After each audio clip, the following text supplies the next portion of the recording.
Let's embark together upon an exploration of this full moon in Libra together, happening on the 28th of March. My name is Severin, and I'm giving this full moon the name of giving birth to a new relationship paradigm. There are two players that are playing out in this full moon. One is Venus, which is ruling Libra, and there's Chiron. And here we already have the story, like the opposites, which Libra is all about, the dualistic paradox that is always playing out. One side, Libra, that looks for a lover, for a person we can merge and dissolve into ecstasy of lovemaking, of holding each other, feeling safe and transcending and simply being, whatever that means, like beyond any conceptual structures, but just falling apart.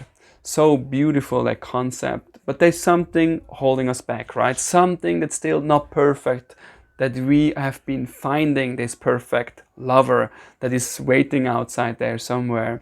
Something that is painful, something that we have a belief system or a fear or a pain that has been suppressed. Why we are not there yet. So now this full moon gives us an opportunity to heal that. Healing in the sense not of like we have understood it and we got rid of it and now we're getting ready for that final chapter, but much more healing in the sense of what Rumi says, like where the pain comes from is the place where the light enters. So in the sense of like healing, much more coming in touch with something that we can shine light upon, that we can see an old pain, a trauma, a childhood memory in the light of awareness and embracing it for what it is, without judgment, without trying to get rid of it, but with holding actually that pain, without looking for somebody that does that job for us, but that we are becoming the lover that we have been looking for. And then healing is happening in the place where we are giving ourselves the love and compassion that we would love to have by somebody else. Or another lover is giving us that love and compassion or the understanding that we are looking for in ourselves, but coming to a place where we are acknowledging that that has meaning. That pain is not there out of some random sense to punish us, but to actually simply make us be part of the human journey, and where we actually have more compassion for ourselves. That life is sometimes a really difficult journey. It can be hard and it feels like that we are failing or we're falling apart, and at the same time it gives us the gentleness and the humbleness to give love for others on that difficult journey, and that we need each other and only together we are strong. But at the same time we need to give ourselves that care and tenderness, and I think that is where we are in right now. And we can speak about that on the perspective on a deeper level that we are already coming into just by an event that just has been happening, which is the equinox. And the equinox happened on the 20th of March. And I personally have never felt an equinox so strong. I don't know about you, but I think that has also to do because it's the first equinox that represents or symbolizes the new start, the fresh beginning of the astrological year. So the sun has been moving out of the constellation of Pisces into the constellation of Aries. And it symbolizes therefore a fresh beginning. So it's a fresh new year on the astrological perspective. But it's also the first fresh beginning since Saturn and Jupiter has been entering into Aquarius. And Aquarius, the age of Aquarius, the beginning of a new paradigm, or more the great reset as I like to call it, which will be very challenging and difficult because we are facing and bringing awareness to many things, and therefore healing or deconditioning can happening because we finally can see it, and therefore we are able to have a choice rather than being reactive, which is much more the time of Pisces, where we are surrendering and simply burning out karma, but we don't really understand why. We're simply giving into it is what's happening. Now, the equinox is a really special time.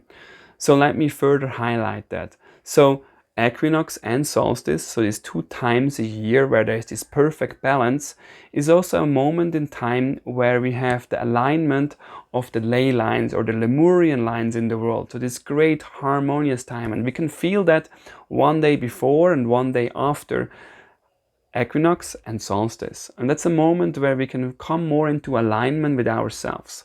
It can also be that you feel exhausted, you feel tired, you feel called to take a rest, just to come closer to who you are actually. And that's not your personality, but you have everything already inside of you. So coming to that place where we can create our lives from the inside and not from the outside.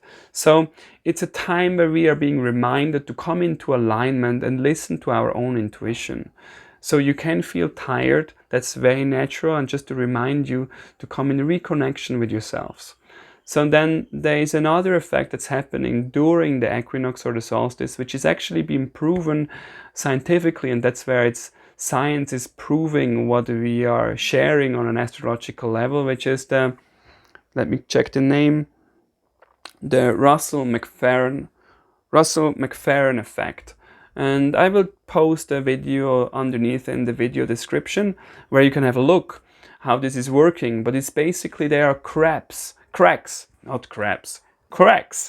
in the earth, or there are this enhanced electromagnetic field that we are experiencing on the earth. And that is then also where you actually feel the auroras. You can see them on the earth, on the south and on the north, and they are coming further down. So it's simply like an electromagnetic field is enhancing then the resonance on the earth, and that creates also an awakening, an additional surge to waking up. So while these energies are rising, they're creating kind of a polarity. They're creating one way of awakening and empowerment on a personal level and stepping into what is true for us. But on the other side, they're also creating a lot of difficulties and challenges and hardship, which we can clearly see now more than ever, simply by acknowledging that our daily life is so much in the hands of rules and regulations by society and the government. And it leaves us as a place where we can feel hopeless and a state of despair. Fears are coming up simply because we are feeling a lack of future perspectives. There is times where security of a stable future income is a luxury. There is a time where we simply feel socially isolated. We feel disconnected from friends and family, and we feel lonely as never before. And also disconnected because we cannot interpret if a person likes us or not, if he feels good or bad, what is the emotional state of that person. And it makes us retreat into ourselves. So from that place where we feel both extremes more than ever before, which brings us back to Libra. And perhaps we can recognize that we have the choice. Do we want to look for a leader that helps us and supports us on the journey and breaks free and changes something? And we are giving ourselves into a state of despair or dependency because we are giving power to somebody else. We're looking for somebody. Or is that a time where we have to step up and simply name and address the pain and fall apart and become more vulnerable and express the truth that we always thought but never shared because we looked so strong, or we could maintain for some sense of stability or social name or whatever it is.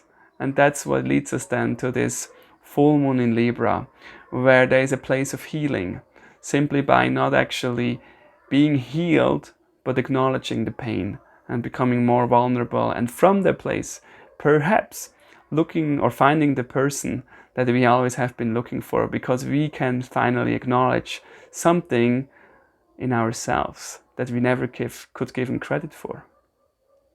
So having said that, let's explore a little bit more the full moon in Libra on the chart. Here we go. Alright, let's make this story a little bit more nuanced and detailed. So when you look at the chart, you see straight away the majority of the planets are in the upper half. Only the moon is down here alone in Libra, and that brings a further emphasis up on the moon. The moon basically stands for what nurtures us on an emotional level, what gives us some sense of stability and meaning. So if that's in Libra, especially in these difficult times where there are challenges and sometimes fears coming up, we want to have somebody that can hold us, that can we feel comfortable and intimate with. That can be a lover, but it can also be a friend, can be family, can be community, can be a mentor, somebody that we feel safe with, basically. But that sense of safety is triggered because there is a wound there, some sense of alienation or fear of rejection. Do you feel that? That's coming because Moon is opposed by Chiron, and Chiron is together with Venus, the Sun, in Aries. And that Chiron is a wound that everybody has, something that is stored in us by our upbringing, and I will come to that in a moment because everything points to that, and we will have a breakthrough and the healing with this full moon. But first we have to understand Chiron is an asteroid that lies between Saturn and Uranus. So bing, bing, bing, bing, your bells should ring. Uranus and Saturn are the key players for the entire year of 2021 because they are squaring each other 3 times this year. And if you forgot or you want to refresh your memory, go back 2 weeks ago where I spoke more about them. Now I'm just going to mention them briefly. But remember, it's kind of Saturn is your old self. Saturn is the ruler of Capricorn, and Capricorn stands for the government, for rules and regulations, for the traditions, for your work ethics, for how we have done things, you know, a kind of being responsible and be a good worker. It's almost like you are working in a bank and you do your job very successfully and responsibly because you want to get your pension paid out when you're turning 65, because you want to have a peaceful life. But because everything is changing and the future is so uncertain, and Pluto is moving to the last degrees in Capricorn until 2023, you have no clue what is actually still standing after that massive transformation. You don't know if democracy still exists or if China is ruling the entire world. So you're not sure if you actually gonna get your money or your pension paid out. So then the question comes, well, do I still want to do my job if it's not sure about that money that I want? Well, then this triggers your waking up process, your journey of individuation, which is represented by Uranus, of like, what is your soul calling for? What would you do if you could choose? What would you do if you would be free and if you really would want to do something that's true for you? So therefore, chaos and challenges and difficulties actually accelerate your waking up process. But in between the two, there's Chiron. That's an old wound, something that is still painful, that holds you back for stepping into who you are meant to be or want to be. Either way is fine. That Chiron wound everybody has. It's basically a childhood story, and that can be some sense of like you have been not given enough love or attention when you were growing up, or your father was never proud of you. It can be simple as that, or it can be a sense of addiction in your family, violence or abuse. It can be that you have lost somebody or simply have experienced something that was shocking and you couldn't digest it on an emotional level. Now, that is a memory. Now, because that memory is in all of us to some degrees, but we need and we want the sense of belonging and intimacy, we are afraid to express that because we are conditioned that the same pain that we have experienced once is gonna come to the surface again, which is not true. It's just a memory. So by doing nothing, we are creating the same as we have experienced once. Or, and that's exactly what's happening now, we have a big trine, a grand trine, and we also have Mars that causes us to act upon like the current situation, and then realizing that maybe the South Node is in some beliefs, some ideas, and that we have in our memory, that we can let that go, but we need to act upon them. And acting upon them, perhaps we can help us by stepping into our inner work. And that means like we have Neptune and the Mercury in Pisces. That can mean that we can be supported on the journey by some dream work, by meditation, where we're connecting with our subconsciousness and where we step in consciously into our pain and into our fear and allowing that to come up. That we are doing some sort of shadow work where we are experiencing that all pain and we are not reacting to it, but where we can see that it's there for a reason, and we are allowing it, we have been accepting it, we are holding it, and we are still acknowledging what we actually would want, and that we're stepping into our wound consciously, not by trying to run away and be strong and be protecting ourselves and creating more walls, but by actually becoming vulnerable, sensitive, and gentle, and expressing our fears, our old pains, by allowing our vulnerability to put some cracks in our so-called perfection and being a human being and reaching out to other people that we really love, and giving them an opportunity to show us that our childhood memory was just a childhood memory, and by that we are transcending the old beliefs and stepping more in the present moment and becoming a new version of ourselves that we don't even know what that means, because suddenly we can choose rather than reacting to some old memories. And that's what this full moon is bringing up.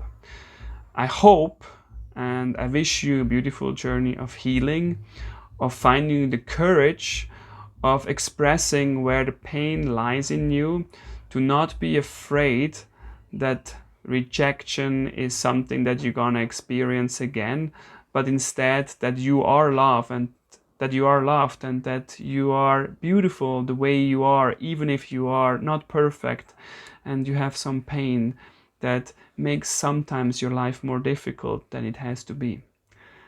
All the best, and I hear you again and see you again in 2 weeks. Much love. Goodbye.